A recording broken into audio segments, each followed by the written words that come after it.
Well, after years of debates over rules on short-term rentals in New Orleans and illegal short-term rentals slipping through the cracks, the city says it is finally cracking down. But is the crackdown actually fixing the problem, with the main complaints affordable housing and safety concerns? Tonight, WDSU investigative reporter Cassie Sherm looks at the real impact on housing, neighborhoods, and the people who live there. In neighborhoods in New Orleans, from Mid-City to Treme to the Garden District, neighbors tell me they've watched their communities change, but some say not for the better. We did not move here to be in a commercial area. But with thousands of people who travel here every year, the need for short-term housing is real. So I take a look at the heart of the debate and why so many people nationwide are watching what's happening here. No controls, there's no registration, the identities of the guests are never shown. WDSU Investigates has been covering this as early as 2016. For years, illegal short-term rentals slipping through the cracks, operating without permits, avoiding taxes, and ignoring city rules. And watchdogs say that problem wasn't just neighborhood disruption, it was costing the city real money. In actually just one day, the Office of Inspector General quickly identified about 12 short-term rental properties operating illegally and unregistered in the city. We then estimated that the city could levy and collect a minimum of about $500 per night, which could result in fines of at least $519,000.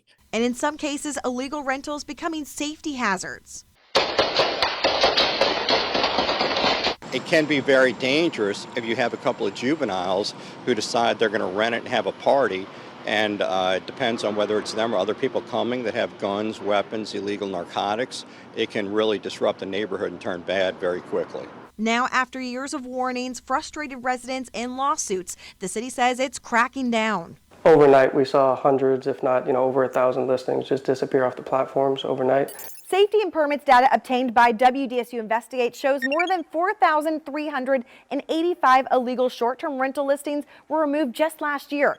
875 so far this year, along with more than $1.5 million in fines over the last 2 years. The heaviest enforcement areas and neighborhoods: the Marigny, Bywater, Treme, Mid-City, Central City, and Warehouse District.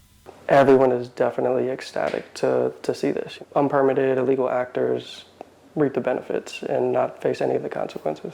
Michael Springer, who runs a licensed short-term rental company, says the biggest problem hasn't been the rules. Since 2017, there's been 4 different rounds of short-term rental regulations. So it's just like the problem has always been the lack of enforcement until this past August 1st. And so that's been phenomenal. But not everyone thinks the crackdown is working the way the city claims. Some residents say it's hitting the wrong people, penalizing New Orleanians who were already following the rules. I don't think me renting a room in my spare bedroom is the same thing as someone renting out an entire unit that can be used for local housing.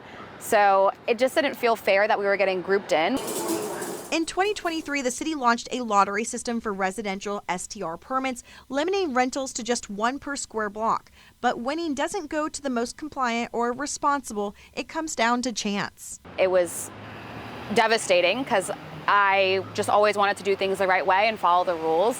And to lose my ability to rent a room to someone who was illegally renting out an entire unit just made me not believe in what they were trying to do. Initially, the push to regulate was to create more affordable housing and make sure neighborhoods weren't overrun by rentals. But some renters say the shift hasn't made housing that much more affordable. Affordable rentals are hard to find. Making fewer Airbnbs is one thing, but then on the other side of that, it becomes a rental and people are charging those higher prices.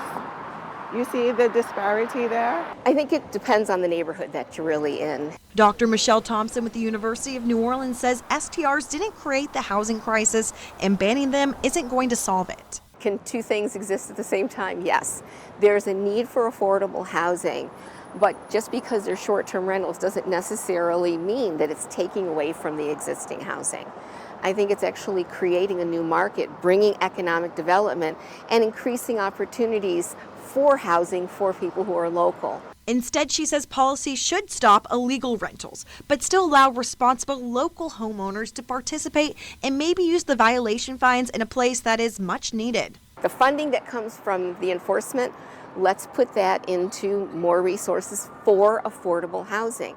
That might be a good way to utilize those funds. Now, the legal fight is still far from over. In federal court, judges have now ruled that New Orleans does have the power to regulate short-term rentals, saying there is no fundamental right to rent property short-term. But parts of the city's rules have already been struck down from the court system, like the ban on the LLCs owning STR properties, meaning more changes could be coming. I think it's a big win for the people of New Orleans. I'm not going to say the ship is all the way in the harbor just yet, because I know people will not agree with that, but I think they're starting to change course, and that's exactly what people want to see. So while the city ramps up enforcement, complaints keep coming in. So far in 2025, more than 3,000 complaints have been filed against STRs, many involving noise, trash, crowding, or illegal rentals still operating without permits. Even though this is a big step moving forward, council members say the work is not done. It takes time to win hearts and minds as enforcement increases. And the city of New Orleans says that it is continuing enforcement and reviewing changes to bring STR rules in line with the new court rulings. And in the meantime, legal battles continue, and so does the debate over who should be allowed to profit from New Orleans' housing market. And we will keep you posted.